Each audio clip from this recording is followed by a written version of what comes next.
Today on the net, international support for the Egyptian protest movement is growing. In the Philippines, a debate on mandatory SIM card registration leaves web users divided.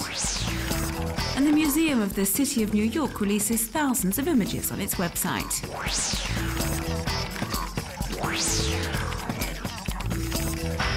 The situation in Egypt remains tense as anti-government demonstrations across the country continue to draw thousands of protesters. The authorities are trying with great difficulty to control the demonstrators, who can now depend on the support of many citizens across the globe. The Egyptian community abroad seems intent on joining the mobilization for change in the country's political system, as these images illustrate several hundred demonstrators gathered in Los Angeles, California this weekend to show their support for the Egyptian protest movement. Demonstrators notably chanted slogans demanding greater freedom for the people of Egypt and for President Hosni Mubarak to step down.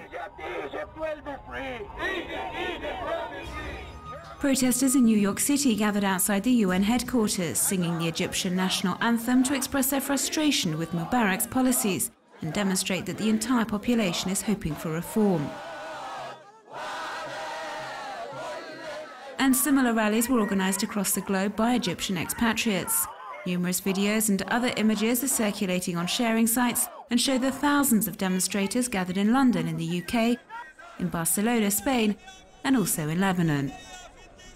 This huge international mobilization could well continue until the political situation in Egypt changes. This is what NGO Amnesty International is hoping for in any case, and is using its blog to encourage web users to continue the support rallies and also to contact their Egyptian ambassadors, asking the authorities to control the security forces' handling of protesters. Should the registration of cell phone SIM cards become mandatory? The debate's been revived in the Philippines following last Tuesday's bus bomb attack in the capital, Manila. 5 people were killed when a homemade bomb exploded, set off by a mobile phone. A proposed bill to identify every owner of a prepaid SIM card has been put back on the agenda. Objective: fight terrorism and crime. The bill has left local web users divided. Blogger Jadestone explains he was the target of a smear campaign run via anonymous SMS. He hails this initiative and stresses that it could act as a deterrent for potential criminals. He adds that there's nothing shocking about this sort of legislation, as it already exists in many other countries. Francis Tan, a journalist for the site The Next Web, also thinks it will be a step forward.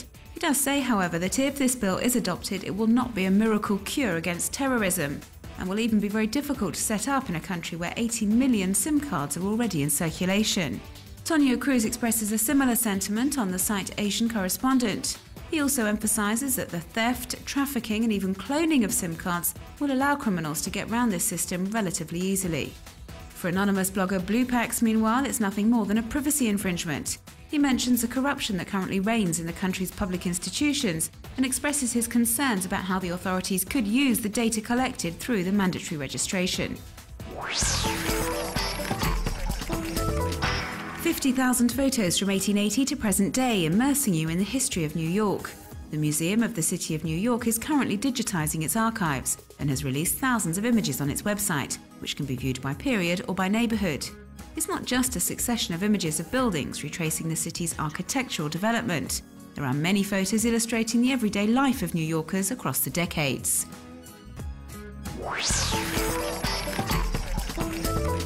French sailor Maud Fontenoy and mountain climber Ariane Lamel both support environmental causes. Fontenoy has become involved in protecting the oceans, and Lamel climbs the world's highest summits to clear up debris left by other mountaineers.